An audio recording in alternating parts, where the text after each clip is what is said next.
this is essentially the magic wand that, if it was, that would be amazing, but it's my magic wand for how to address some of these imprints. So HDT stands for homeopathic detox therapy. So they are potentized versions of the offending item as such. So whether that is a potentized version of the combined pill or the IVF, it has been taken in substance and potentized so that we are able to use it to signal to the body to clear. So it's not like a detox when we talk about parasite detox or we're killing things off and removing. What we're able to do with those things in homeopathic form is to essentially, the way I explain it is like point a big red arrow at the thing in our body that needs to shift, because again, the body has kind of learned to balance around it.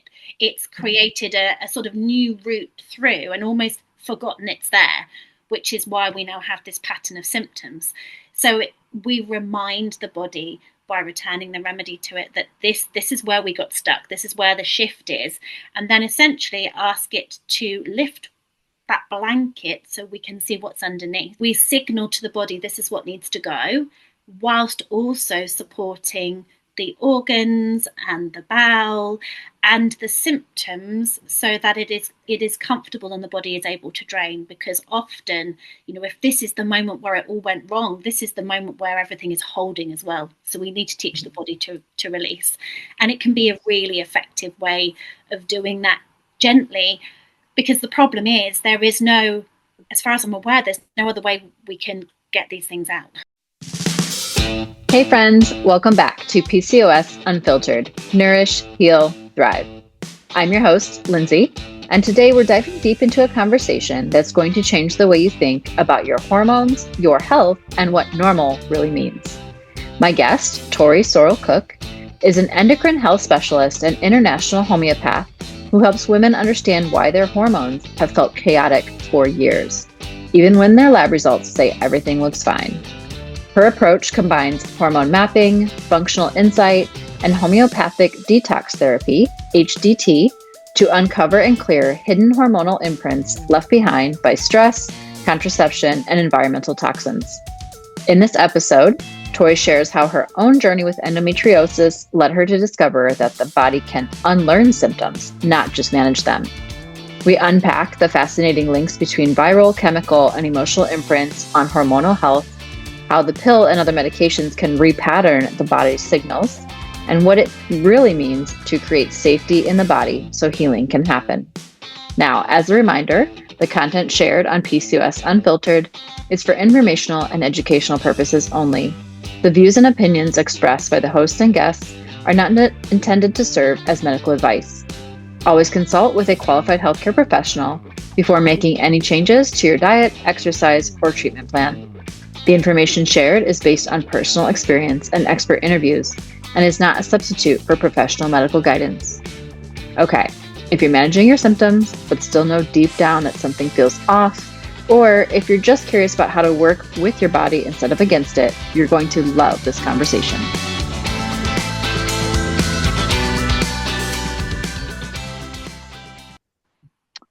Welcome to Tori. I am so excited. I love this.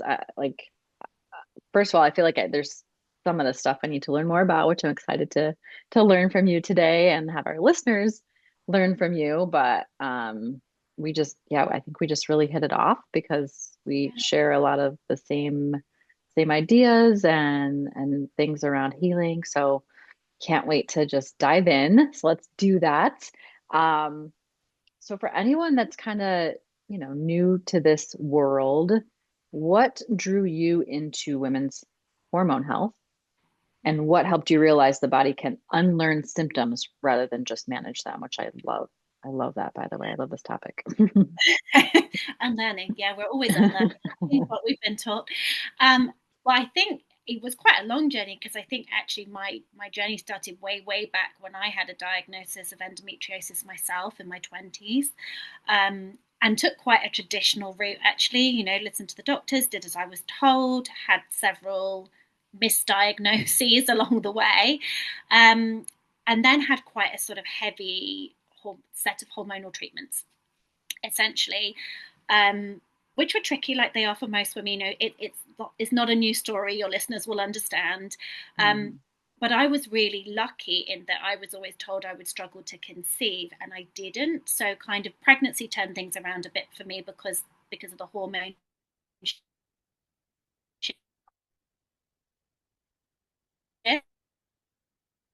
shifts.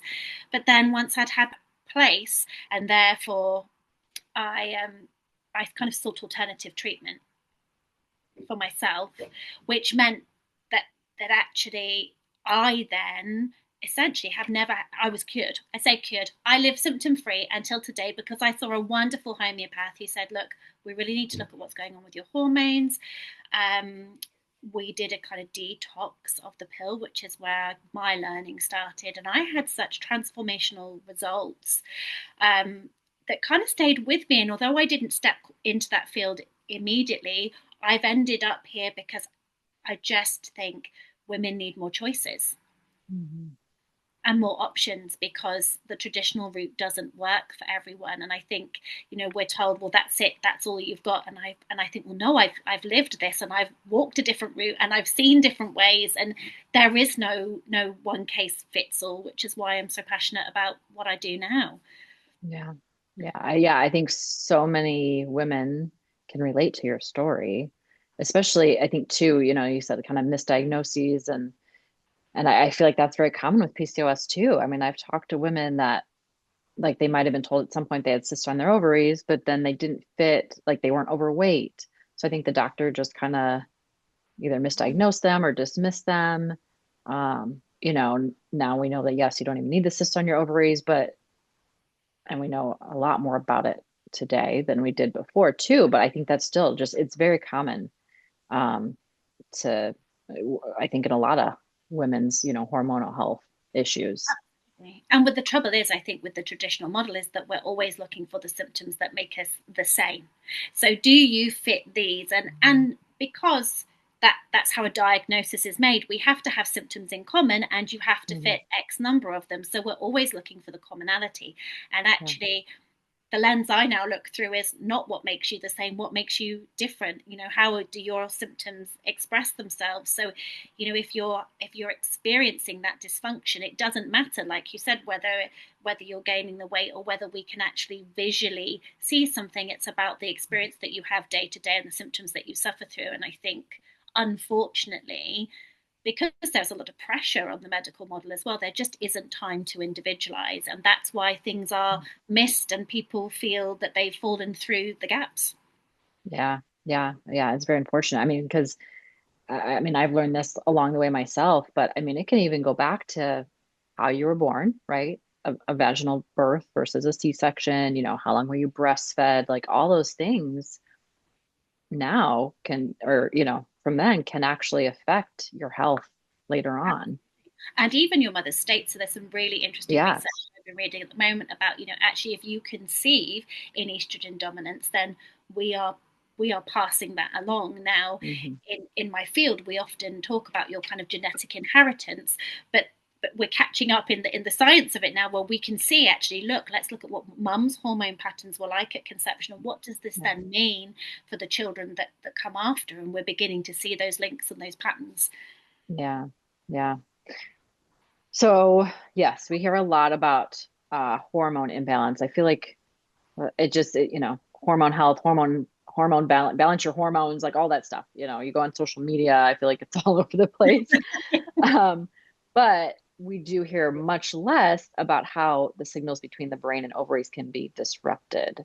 So, what actually knocks those signals off track in the first place? Yeah, it's really interesting, and it's hard to pin down sometimes, isn't it? And I think we sort of touched on one of them there. I think people don't think about, which is not what have I done here and now, what happened before or what happened much earlier on. So Mhm. genetic imprints are obviously one thing that we need to look at. Also viruses. I'm seeing a lot of people now in my clinic kind of with chronic illness and hormone imbalance that have viral imprints. So Epstein-Barr virus is really big, and when we're Yeah. looking at that case history, I'm talking to people who go, well, actually, I had bad tonsillitis when I was a child, and then But in my 20s, yeah, there was this sort of glandular fever episode. And that imprint will, when we track it, have caused these imbalances further on, which of course people don't make the links, and we're not talking about enough. Mm-hmm. So yeah, we've got genetics, viral imprints, and then of course chemical imprints, how we're living. I Yeah. think again the conversations are happening, aren't they, about the chemicals in our environment and the estrogenic things that we are surrounded by and plastics in our feeds. But we can't ignore that that is having an impact on how our bodies are working and processing and clearing and leading to where we are. And then the big one that I work with tends to be drug imprints. I would say, because I specialize in hormone imbalance like yourself, but I'm quite generalist in that actually it may be somebody with endometriosis in their 20s or a woman with perimenopause in her 40s, but actually the impact will have been the same if she was exposed to the same endocrine disruptors. We see the same patterns. And the combined pill and IVF medications are really up there in terms of this kind of repatterning imprint. Yeah. Yeah. And I feel like for some of those that you mentioned, especially like the environmental stuff and the viruses, we were chatting before we hit record, but about, COVID and stuff. And I feel like whether it was from the virus itself or from the vaccine, I feel like we're probably just now starting to kind of see the impacts of some of the stuff as it's changed even over the last, 20 years. But it's very interesting to see what might still be to come, with our Absolutely, health. because we haven't seen it all yet. We don't know how it Hmm. rolls out. I know, COVID's really topical, isn't it? We recognise it. It was, like we said, in the relatively near history, Yeah. but I saw a lot of women in clinic quite quickly after vaccination, but also after having had the virus, who were having lots of issues with heavy bleeds. The body again, Hmm. I think we see it as a negative, which it is, but it is the way a body clears as well. A bleed is one of the way a body can get something out. So actually, when we've got this viral imprint, or when we've had something popped into the body and is working in our immune system, women seeing almost immediately those hormonal shifts as the body tries to respond and rebalance. Yeah. Yeah. And that's where, like you said, everybody's different. So everybody came to that place differently. And so how they clear it is going to happen differently and at a different pace, right? Absolutely. And I think the thing is, it's about how well our body adapts, doesn't it? And Mhm. our bodies are really resilient. And I say to women all the time, we have to trust that our body has an innate ability to do so many things, and a lot of the Yeah. time that is rebalance. We can take all this stuff in, but there is a point when the cup becomes full. Yeah. And some of it is about, I spend a lot of time when we're discussing these impacts, looking at them in the hierarchy, which are the ones that are the biggest. And actually those viral imprints tend to sit a little bit lower down, as do the environmental ones, whereas actually the endocrine disrupting medications like IVF, the pill, SSRI sit right at the top of that Mm. hierarchy for me, and they're often the ones I need to clear first to really begin to see the picture. Yeah. Yeah. Yeah. Oh my God. I was on the pill for 20 plus years. So it's been amazing getting off of it and seeing what my body can actually do. I mean, and I'm in a total different space with my health now. But I'm like, oh, if I would have known this years ago, then yeah. But Well, I I think was we're a on it for. similar age, and I just think the education wasn't there, was it? I don't think anyone Mhm. ever, again, I was on the combined pill, as many women, in their 30s, 40s, 50s were from teenage years. And I don't think anyone ever sat me down and sort of said what the side effects might be, or how it was changing, or that actually it did also work on my brain chemistry as well as the period pain I was trying to balance out. And those conversations weren't being had. So I had no idea what I was signing up for, if I'm honest. Yeah, yeah. And I remember when I first like was thinking about getting off of it, I spoke to my gynecologist and she discouraged me from it. And she's like, "Oh, do you remember what your periods were like before that?" I was like, "Yeah." She's like, "Well, think about that." And then she was like, "It actually prevents ovarian cancer and breast cancer." But again, yes, didn't explain a lot of other things to me as well. Even on a very basic level, no one talks about like the nutrients that might be being depleted. I mean, it's really basic, isn't it? Actually, if you're going to take this, are you aware that you may have, on the flip side, some nutrients that aren't being uptaken as well, and you could consider supplementing this. That even wasn't a conversation. Yeah. You use something called HDT in your work. I'm excited to hear about this. So can you explain in simple terms what HDT is and why it can make such a profound difference for conditions like PCOS, endometriosis, or longstanding cycle issues? Yes, so this is essentially the magic wand. Not quite. If it was, that would be amazing. But it's my magic wand for how to address some of these imprints. So HDT stands for homeopathic detox therapy. And so what it is, it was developed by a gentleman called Ton Jansen, who's been practicing for many years, and he teaches across the world now as well. And he uses homeopathic remedies. So they are potentized versions of the offending item as such. So whether that is a potentized version of the combined pill or the IVF, it has been taken in substance and potentized so that we are able to use it to signal to the body to clear. So it's not like a detox when we talk about parasite detox or we're killing things off and removing. What we're able to do with those things in homeopathic form is to essentially, the way I explain it is like point a big red arrow at the thing in our body that needs to shift, because again, the body has kind of learned to balance around it. It's created a sort of new route through and almost forgotten it's there, which is why we now have this pattern of symptoms. So we remind the body by returning the remedy to it that this is where we got stuck. This is where the shift is. And then essentially ask it to lift that blanket so we can see what's underneath. And we do that in the same way, in some ways, people understand traditional detox. We signal to the body this is what needs to go, whilst also supporting the organs and the bowel and the symptoms so that it is comfortable and the body is able to drain. Because often, if this is the moment where it all went wrong, this is the moment where everything is holding as well. So we need to teach the body to release.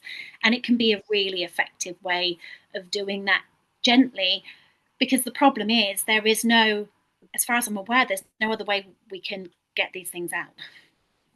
Yeah. Understanding, of course, like we were talking about, everybody's different. Does it work pretty quickly? Is that? Well, everybody is different. So again, it's that sometimes, sometimes it amazes me and I go, wow, okay, that was fast. I absolutely loved this conversation with Tori Sorrell-Cook, and I hope you did too. I love how she reminds us that true healing isn't about forcing the body into balance. It's about helping it remember what balance feels like. If today's episode resonated with you, be sure to connect with Tori online at innatewellnesscenter.com and follow her on Instagram at innatewellnesswithtori. I'll link those both in the show notes for you. Thank you for listening, for sharing this space with me, and for continuing to rewrite your health story one episode at a time. Until next time, keep nourishing, healing, and thriving. You got this.